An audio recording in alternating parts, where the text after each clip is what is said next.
I had no idea that this was related to my spiritual calling. How have you had to lean into the South African origin? I like propaganda, but I question those issues because of their importance. From a very young age, I had a great sense of loss for my mother tongue. It took poetry for my ancestors to lead me back home. There was a particular line I'd have to read that so that I don't miss that line. For women and children who would be trapped in their homes with their abusers. This is such an important book. I was in high school and people were like, I want to be a doctor, I want to be, and I was like, hey, I want to attend meetings and be paid for it. Congratulations.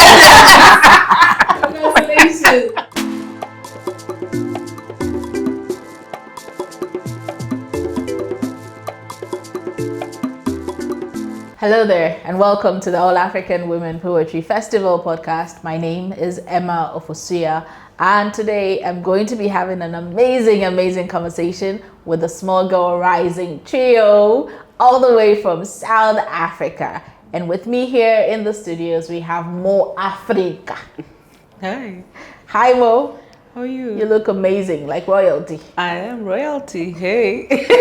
Great. Happy to be here. Happy to have you. And next to her, we have Qhali. Hi, Qhali. How you doing? So proud of you. No, you know, I need rehearsal. I've been working on this. Guys, but good to have you. Good to have you. And then we have vangile gantsho. Vangile. Gantsho. I get it. It's because in Ghana, the GH is the G. Yeah. And the G is the J. So I get it. A whole lesson in language. I We're getting there. listen. We're getting there. Fabulous, fantastic. Really happy to have you all here in studios. We're going to jump right into the conversation, and I think the concepts of the community, the amazing work you've been able to do in maintaining and growing this SmallGirlrising trio and growing that, nurturing that community is fascinating to me. And usually, I think like in early conversations that I've had to ask the question, given that the crafts that we pursue leads us on this lonely, isolated path, how have you managed to nurture this thriving community and doing the amazing works that you're doing? So Minnie, walk me through that. Whoever is ready to start that can roll. Okay, so SmallGirlrising comes from one of the characters in Red Cotton, Small Girl. But the idea is that even when we write our solo projects, we are always writing in community because we're always thinking in community. We're always influenced by community. And we're not meant to do this life thing on our own. Beyond that, there is a very deep feminine energy that is moving through us right now. As in, by us, I mean collectively, as a continent, as a people, as a world, where the divine feminine is rising, and the need for nurture, the need for care, the need for love, the need for light is more prominent than it's ever been before. And we really want to find ways of using poetry as a medium, but light and love and care and nurturing as the end product. So we want to pour more of that into the world. And so we come from different backgrounds, and we practice, although we meet in poetry, we have kind of different skill sets. And so we come together saying, how do we move together as a unit, still maintain our individuality and pour more love and light into the world, because that's what the world needs. Right. How have you, and Vangile talks so beautifully about being able to work together but also maintaining your individuality, and you happen to do an amazing work in something that leads into community planning and all that. How have you been able to keep those worlds separate but also still finding the merging point and even still balancing all that with being mother?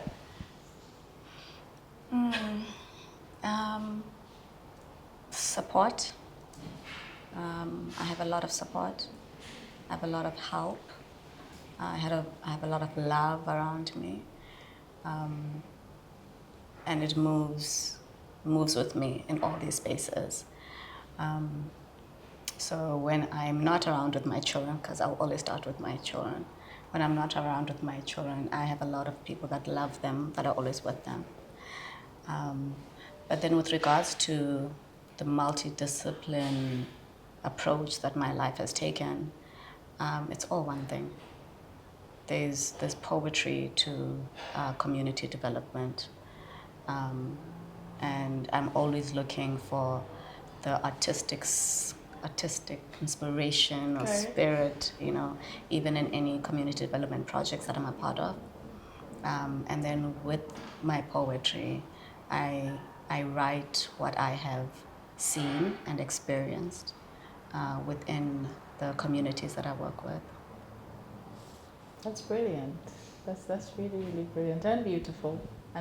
So thank you for writing all you see, because then you communicate it with so much grace, so much gentleness, but also with so much heart that it comes through with how you deliver all those pieces. So yeah, it's beautiful how you do what you do. You, Mo, though, I had a name before I met the person, and so your name precedes you. So take us to the beginning. How has your journey growing into artistry and becoming this multifaceted artist in the African creative art scene been like? How have you navigated that journey even till this point? I think it's community, and yeah, I'm one kumbaya person, so I really believe that moving in community helps, even though recent months, pushed me in a corner to question that if it is a viable model, Tell me about it. Yeah. So, but it's community, because of when one works within the creative and cultural industry, usually is the limelight. It is the glitz and glamour, looking all fly, but it's not the case. You are home in your pajamas, writing stories. Collecting from the experiences from your environment and even from far, through other media platforms where one could engage with the stories of people and try to interpret that. For me, I call myself a serial civic leader. I work for the people, and it was early ages of my career when I knew that this is what I want to do. When I was in high school and people were like, I want to be a doctor, and I was like, hey, I wanted to be a jewelry designer and a performer, and I didn't have the language of what being a board member was, but I knew that I want to attend meetings and be paid for it. So it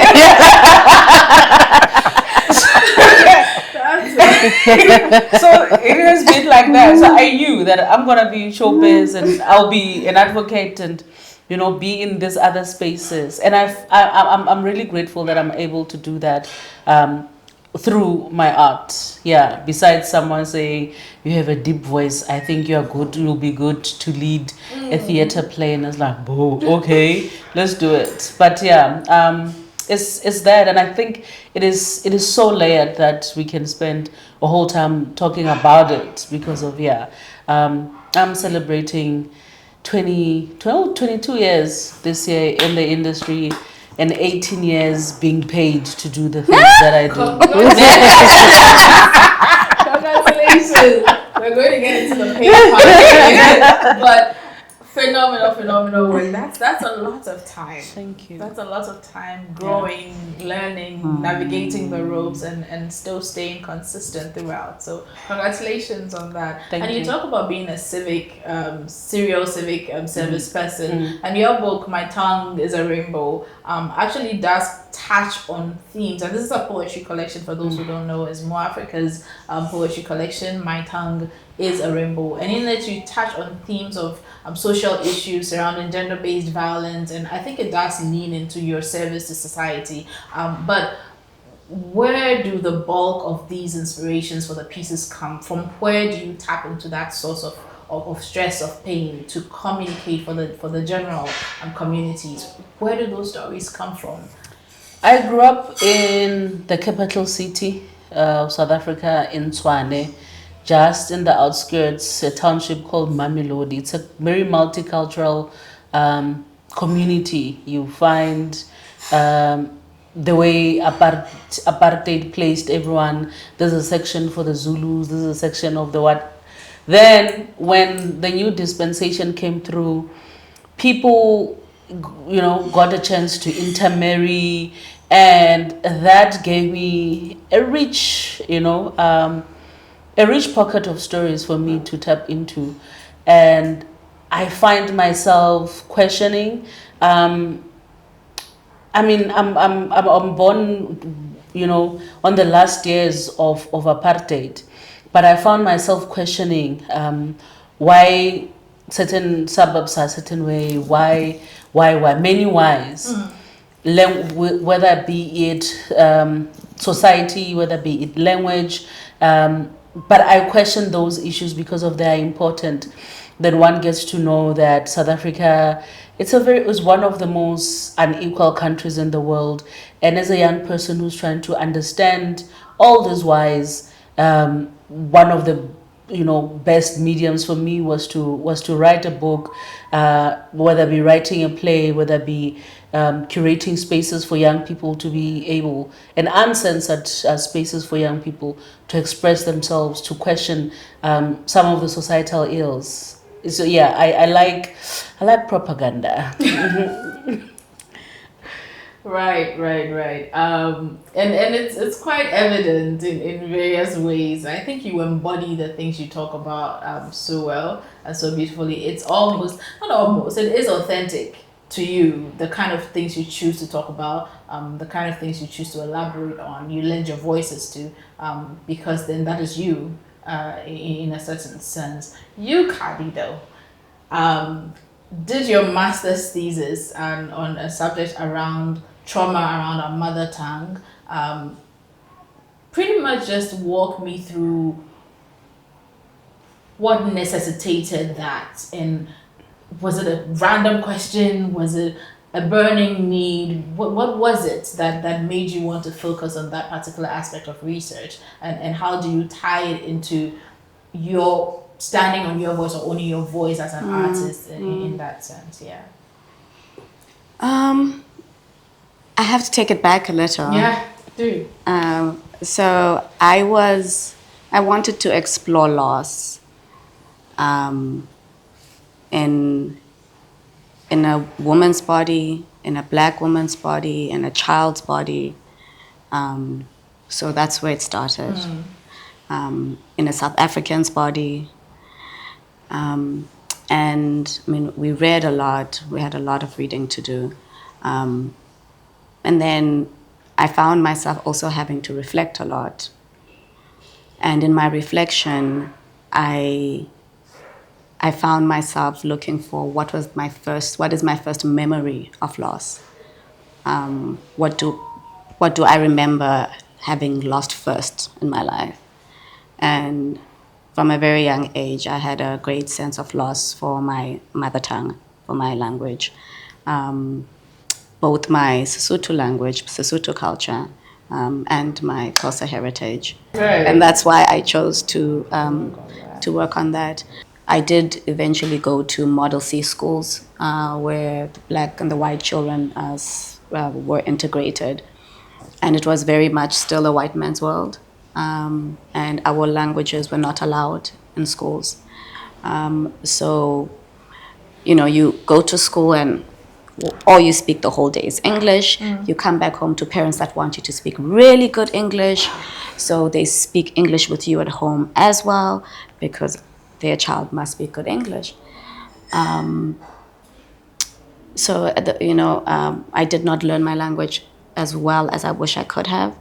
But by the time I got to high school, towards the end of high school, I did make a decision that I actually really wanted to teach myself. If the world wasn't going to teach me, if my parents weren't going to teach me, I was going to teach myself one of my languages, which I did, and I did quite well in isiXhosa in high school.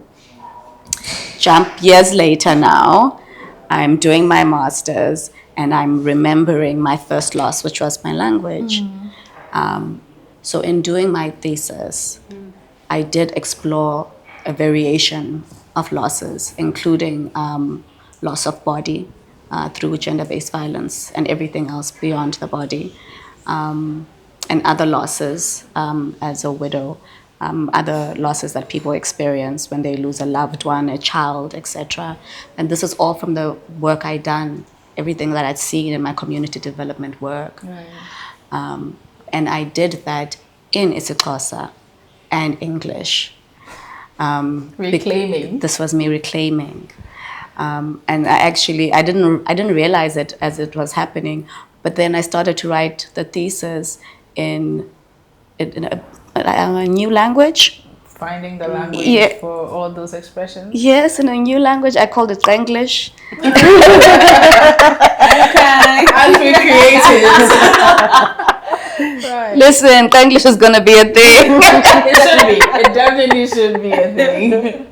Fantastic. Wow. No, but that is beautiful. That is inspiring, and we get a lot of that in her book Loss. And so Qhali talks about that in the national curriculum, and I'm sure that when you grab a copy, you are also able to identify with the story she seeks to tell. Now, what seems to be running through is how your South African origin influences your art and your activism, and how the themes come through, leading on that kind of background. You, Vangile, though, are a multidisciplinary artist who happens to shift between the different phases of poetry, of healing, of publishing, of curation.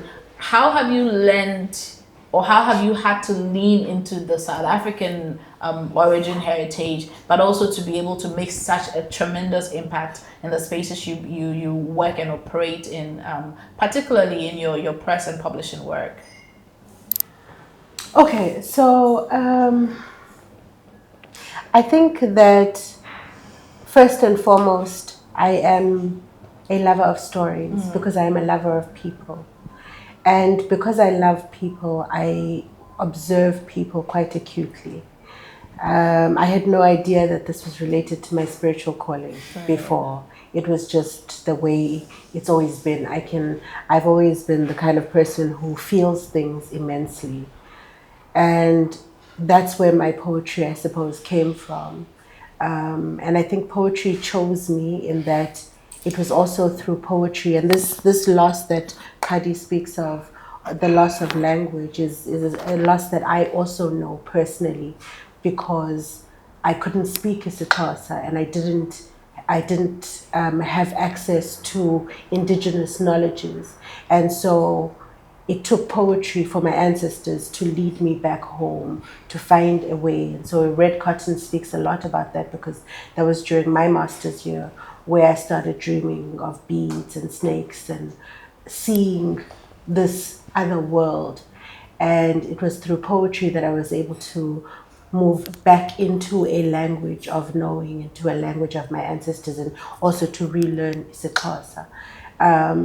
This is also happening at the same time that I had been very interested in publishing, and while I was doing my master's, I was disturbed by the fact that all the stories I heard about women were of women as appendages, as mothers to someone, as sisters to someone, as daughters to someone, and not as their own people with their own stories and their decisions. And also the stories I was hearing about women were not of complex women.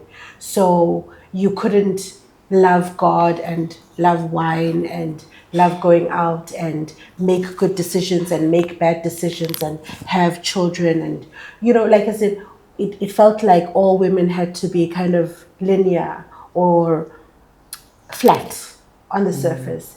And I wanted the stories of the complicated women, the complex women, the women who moved between planes. And so we started in Beppo Press with Tanya Pretorius and Sarah Godsell to do that, to publish stories of nuanced women. And so all of this feeds into each other, because I am interested in the stories of women. I am interested in people. I am interested in the well-being of women and the well-being of people. And I am interested in us documenting ourselves and telling our stories through our own words, and the way that you do with this festival to make sure that through this festival, women are able to speak for themselves, and our voices are heard on our terms. Fabulous, fantastic work. During COVID, and she talks about speaking about nuanced, the different groupings of women and the marginalized and all that. You also, MoAfrika, happen to speak about such themes as well. I think in COVID you had a performance, let me just reference that quickly, at Nairobi Sculpture. And there was a particular line, I'd have to read that so that I don't miss that line. But you did say in one of the pieces you performed with very powerful imagery, you said, living home in shackles can never hold space for your freedom privilege. And this, for me, it speaks volumes about the constraints on marginalized groups, and Vangile does touch on that and the necessity of having to speak for such. Can you just speak briefly in probably a split second, if that's even possible, how the significance of that line and how it reflects on the communities we seek to build and the work we want to do? So for me, that line, it's on the backbone of how slavery dismantled our center. It's about how we thought that we are coming back, or our ancestors thought that they were coming back to the continent when the Europeans and the Americans and whoever was feeding off free cheap labor from Africa, because of the chiefs. African chiefs had agreements, with the slave masters. African chiefs had the agreements with the slave masters that, okay, give us your prisoners and then we'll give you shimmer and gold, or we'll give you mirrors, or whatever exchange that was happening. And it is a reminder to our people that some of them, there was an agreement to our people living. It's not only about the West that was taking, and which we see now as well, where most of our work, we're able to travel because of international funders. Isn't it that another way of us willingly living, But yeah, it's that, but it's to engage the diaspora, that let us bring them back a bit. Let us remind them of how home could look like. Right. And, I really appreciate also the work that you're doing with the festival, that, the dual citizenships of the daughters of Africa are able to engage, to interact with the work, and those who are still living in the continent, and how we can find the balance, because of we are, of a lineage of the soil. Yeah. Beautiful. I probably didn't even interpret it along those lines reading it. So it is indeed phenomenal hearing of that particular statement. It even rehashes the importance and the prominence of that particular line. And so beautifully said. Talking about the daughters of the land, you, Qhali, have the Lost anthology capturing many voices of these daughters we speak of, people who are retracing their mother tongues and finding the power buried in the stories that the languages provide us with. I kind of want you to speak a bit about how this multilingual poems and stories of gender-based violence and probably a survival guide, because again, based on what Mo just spoke of, it just means most are still reeling and healing and recovering from the trauma of the past that we very rarely acknowledge. Speak a bit to the process of collating this and what that holds for the next phase of your work as an artist. Thank you for this question. I don't have the full answer. That's fine. But I will gladly speak to the process of collating it. So this work came together in 2020 during COVID, when we were all trapped in our houses, in our homes. And I speak a bit about it when in one of the letters that I write in there. I immediately felt a great sense of fear for women and children who would be trapped in their homes with their abusers. more than the fear of COVID. And I wanted to reach out post-COVID, during COVID, and we couldn't. But what I was able to do during COVID is to reach out to writers, authors, designers, graphic designers, musicians, for us to put together something that children and women could have once we were able to touch each other. So I made the call in 2020 asking different writers to submit poems on loss against the backdrop of, and I gave the backdrop. Yeah. And I mean, Must be overwhelming, the entries. yeah, the entries were a lot. But we eventually got 11 women, submissions from 11 women, because it had to be all female. We eventually got 11 submissions that we were really, really excited to bring together, because they all describe different forms of gender-based violence. Not a single one of them communicated to each other, like they did not know each other. But the way they submitted. No. Wow. And every single one of them wrote about a different form of gender-based violence in a different way. You know, someone else wrote a story, someone else wrote a poem. And in that way, what we wanted to first do with the book, because it is an anthology and a survival guide, in that way we wanted to share the different forms of gender-based violence, not teach, but, you know, expose them. And that's what poetry does. We wanted to expose them. We wanted to face them, which that's what the first part of the book does. And then the next part of the book is to actually then break down the different forms of gender-based violence, because so many people don't know.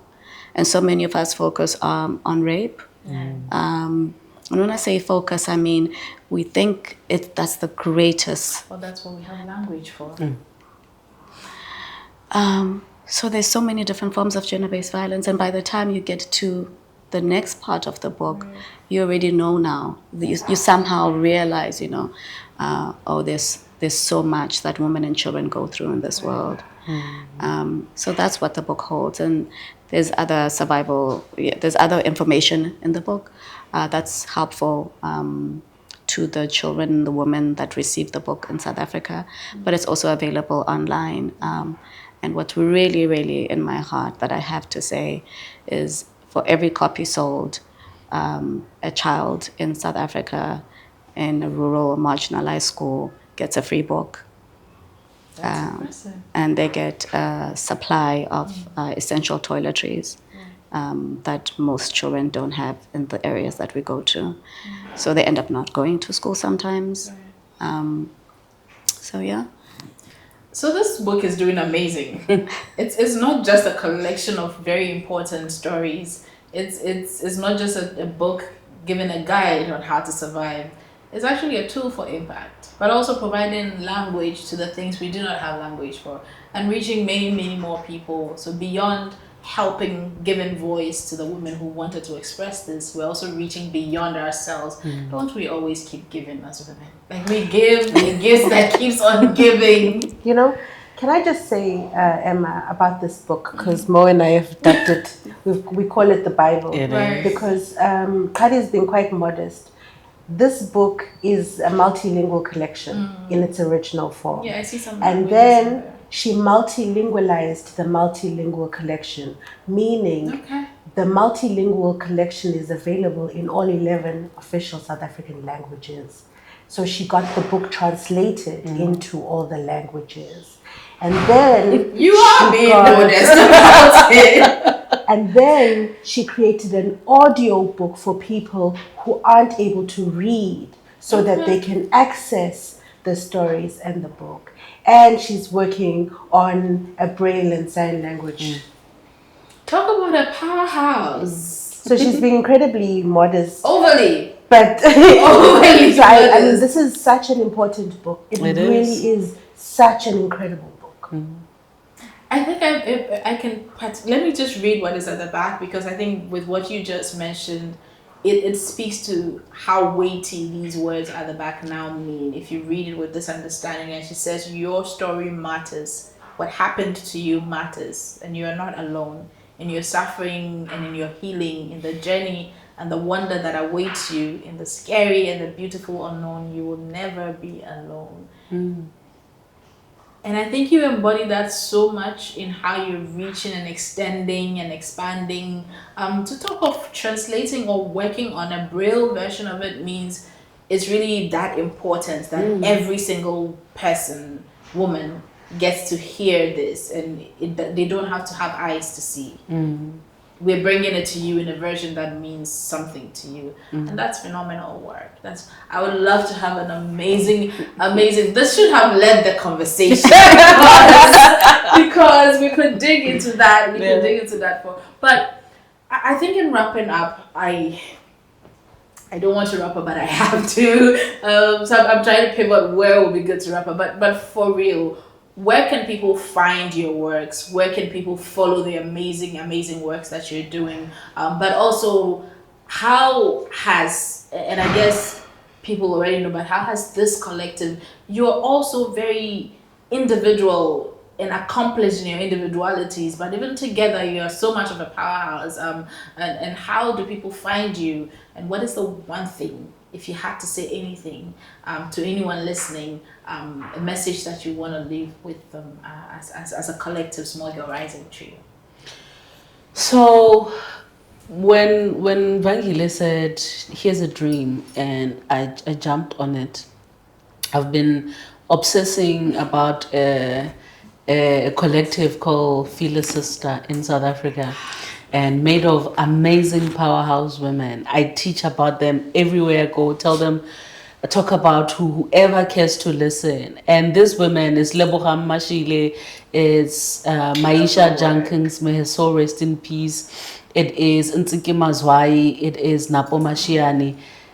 Just to mention their names and the work that they do, these are different women.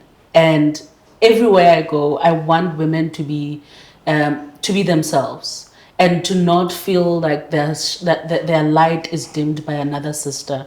And for me, what I would like to share to young women who will be watching this is, as much as we are different, but we are echoing the voices of the Fila sister, where Lebo Mashile says, "I want to go corporate."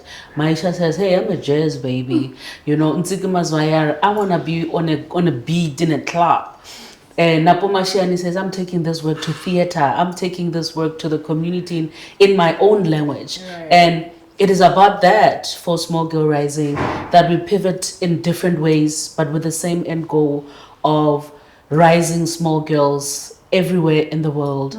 Yeah. Fantastic. We'll take the last one from you, Vangi.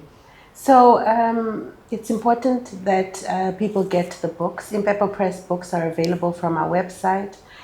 Throughout the continent, you can get them from Chimurenga, you can get them from ABC, the African Book Collectives, and then available in national bookstores in South Africa. It's important that people reach out to the Los Ilahleko website so that they can get access to the book, donate to the book, help push the book further. And Mo's contact details for ordering the book are also available on her on all her social medias.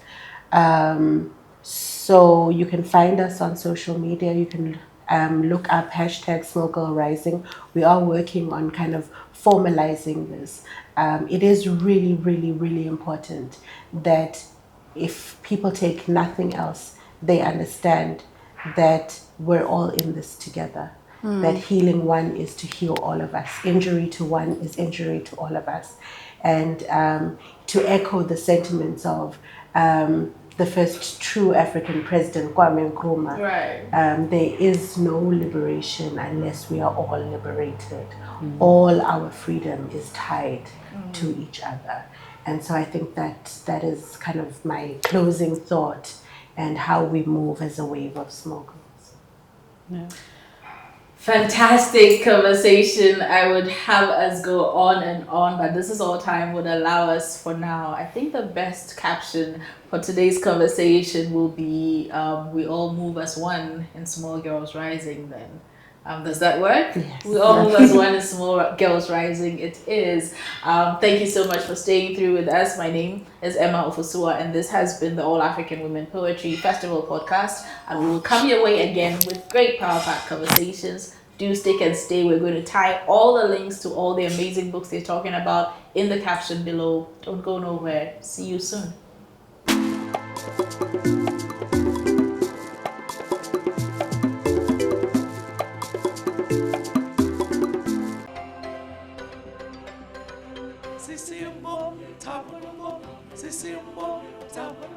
Tabon, actually in Fanti, means a paddle. So when I saw the name, I was really fascinated because it's time also to use our language and symbols to represent ourselves.